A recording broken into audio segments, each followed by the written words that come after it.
Just jumped in the Tundra here and I'm heading to the shop. We've been putting it off for too long, but the brakes are pretty much shot on this rig, so it's time to give it some serious brake upgrades.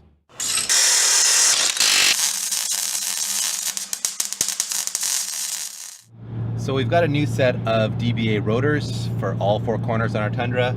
Stock brakes are pretty worn out, so it's just time to do them. We also have Hawk brake pads to go with that, and that should really improve our braking performance quite a bit, especially now that we've gone to a bigger wheel and tire package, which adds a lot of rolling mass. And anytime you're towing or you have a lot of payload in the back, the braking performance that we should gain from those upgraded pads and rotors will really pay some dividends. And we want to test that theory. We've got a bunch of wheels and tires in the back, probably about 500 pounds back there. Ideally, we'd maybe be towing a trailer and a car, but it's wet out and we don't really want to take a chance of, threshold braking with the trailer. So this will give us a good idea. Really, what we want to do is a couple of hard stops from about 100 kilometers an hour. We're on a back highway where we can safely do that. We'll measure our braking distances with our AIM Solo here. We'll go back to the shop, we'll swap on all the rotors and pads, we'll come back out and retest. We'll see if we actually picked up some braking performance. All right, Pete, hold on tight. We're at 100K. I'm gonna go on the brakes hard. A little bit of chirp. All right, take 2 on the brake test. Here we go.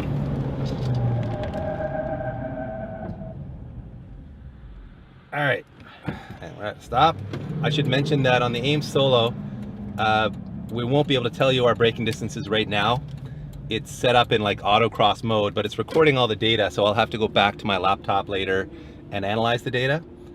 So you won't get the results till the very end of the episode once I'm able to look at the data for both the stock brakes and then the DBA Hawk big setup. Surprise. It will be the big reveal at the end.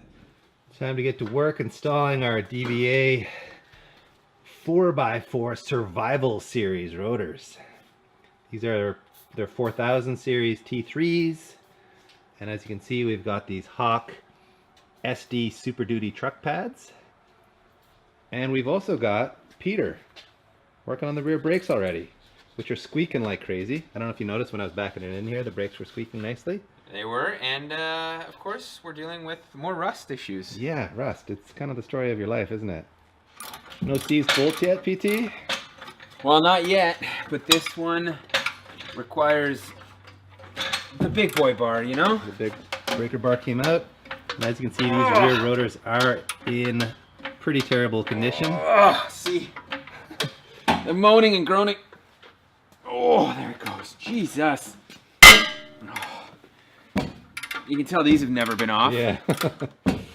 As suspected, of course, the rotor is seized onto the hub. Now, there are screws that you can put in which are supposed to press the rotor off here, but because we're not reusing this rotor, I'm going to go to the old hammer trick and see if I can pound this sucker off here. Of course, I like to wear some hearing protection from this loud, obnoxious noise. Not Ken and I. We're stronger than Oh, that. yeah. You moving? Oh, yeah.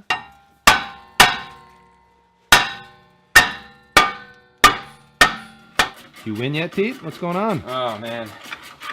Rust problems. I'm close. Should be able... See, it's seized on the caliper there. On the inside, but the rust builds up on this lip, which prevents it from sliding off real easy. But a little bit of brute force and ignorance never hurts. How do those shoes look? Shoes are good. And now it's time for the DBA 4000 series T3 rotors. Yeah, we've run these on a few different cars now, haven't we? And they've been extremely durable. Yeah, we got them on our Mustang. We do, and these are made of DBA's unique iron mix. Their metal seems to be very high quality because we have not been able to warp these or even wear them out yet. So very impressed by their performance. You can also see that we went with the slotted faces, which will help deglaze the pad, help refresh the pad and give us lots of bite.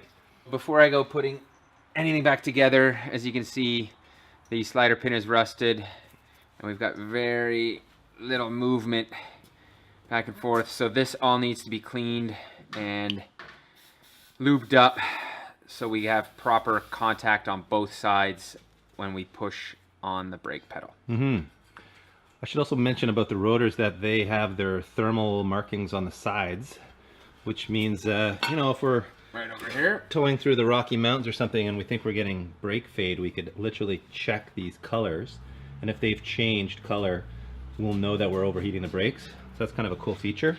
Wouldn't necessarily think of that being useful on a truck, but I've had brake fade issues towing through the Rocky Mountains, so it'll be nice to be able to keep an eye on that if we're ever in that situation. So we're heading to the Rocky Mountains, is that what you're telling me? When we go to Super Lap Battle, buddy, we're going to tow through the Rockies. Yeah, man. This is how Pete likes to clean up his slider pins. Get all that rust and crud off there. Looks so good. Slide nicely into the caliper. As you can see, the sliders are now working on both sides. So it's time to put this all back together. Pete's finished servicing the calipers, so it's time to slap these Hawk pads in there.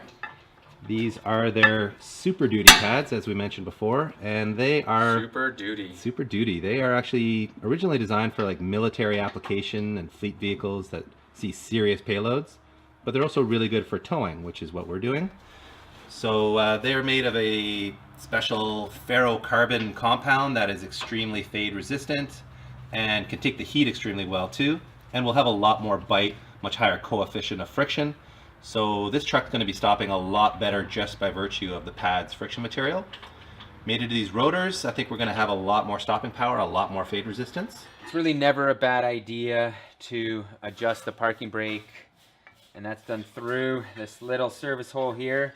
And what I'm doing actually is just expanding the pads, the shoes, to push against the outer edge. And what I'll do is adjust it to the point that it is actually touching, and then you won't be able to turn it, and then you back it off just enough that it spins freely, and you've got a properly adjusted parking brake on the rear. Nice work, buddy. Now I can return to trolling you, since, you know, you borrowed my truck, you drove it across the country, you towed your Porsche everywhere. Hey man, I put some new brake pads on it, didn't I? You went on a Didn't vacation up in Napa very Valley well with it. and all that jazz, but No, yeah, you got me the El Cheapo brake pads. actually no, these were the premiums. Oh, I was a little premiums, bit worried okay. about Premium towing, from Pep Boy Premium is not the Yeah. same as Hawk. Napa. Well, no, definitely not. What I didn't mention on the rear rotors is you want to make sure you wipe them down on both sides, because usually they're coated with just a little bit of oil so they don't rust when they're in their packaging. And of course we are going with the 4000 series T3s as well up front from DBA. Yep. We should mention that they've got the fancy kangaroo paw Oh yeah, that's ventilation right. inside there, which does an extremely good job of moving air through the disc and cooling it, so helps again with fade resistance and overall braking performance. Yeah, these are beefy, I like that the big centers rotors. are painted too. It just gives it a clean look, so the centers aren't going to get all rusty. Yeah, especially in our climate, that is a selling feature that we love. Yeah, it's a nice touch, isn't it? You may be wondering why I'm actually putting anti-seize on the pad, and no, I'm not putting it on the surface, but what I am doing is making sure that it doesn't seize up like the old pad did in the caliper and it moves around. So this is just a quick little tip to do that. And what we're installing are the same pad from Hawk as the rear. Yep. It's the Super Duty, right? Yeah, it sure is. And Dave already explained all the wonderful Characteristics of the compound? Sure, Yeah, yeah. And we will mention that they're chamfered here on the corners, so you don't get pad buildup or squeal, I guess. Yeah, I think it's a noise reduction feature. I Ah, think. okay. Well, I did not know that. I think that's what that's for, but someone on the internet can correct me if I'm wrong. Yeah, we don't know everything, people. Oh, we just claim to do that. No, we don't even claim it. As part of Hawk's normal brake pad bedding in procedure, we need to do about 6 to 10 stops from around 60 kilometers an hour, which I'm doing right now on the highway. It's a little bit sketchy, but you got to do what you got to do. After that, we do another 3 or 4 stops from about 80 or 90k to really bring them up to temperature. So the idea here is just to slowly add temperature into the pads, bring them up to full operating temperature, and then let them cool. So you let them cool for about 15-20 minutes. I'm going to cut this guy off here. Once they've cooled down, we will be good to go. At that point, we can redo our test, see if we've shortened our stopping distance. Time to finally test our DBA and Hawk pads out. We are on a side road now instead of out on the highway because there's just too much traffic out there, but I think road conditions are about the same. So I'm gonna go up to 100, jam on the brakes.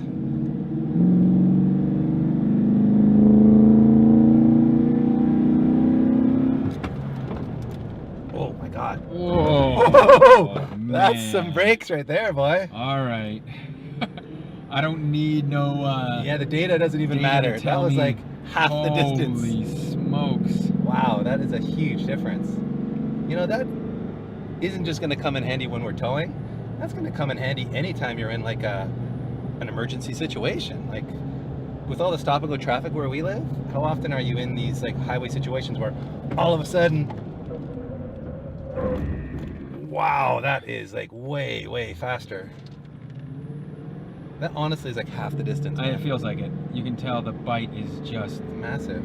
I'd say 200% better. Yeah, it is amazing. I actually feel a lot more confident in this truck now, just as a daily driver, being able to tailgate people like an asshole and get on my brakes like this, PT. Oh my God. A lot of ABS lockup. It's incredible. It's braking nice and straight and true too, and there's no vibration. Like I could do those brakes with my hands off the wheel. So, wow, super impressed, man.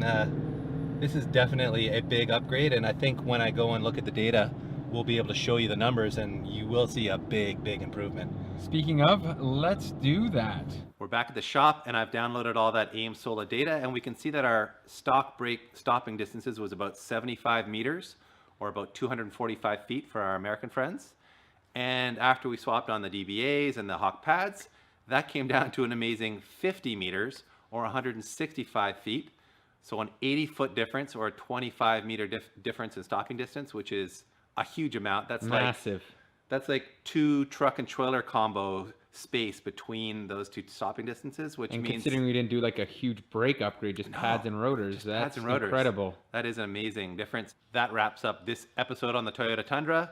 We've got fender flares and a front lift kit for you soonish. After that, I'm not sure what we're going to do with it. Maybe overland build. Oh yeah, big time. Don't hold your breath though, but we'll chip away at it when we have time.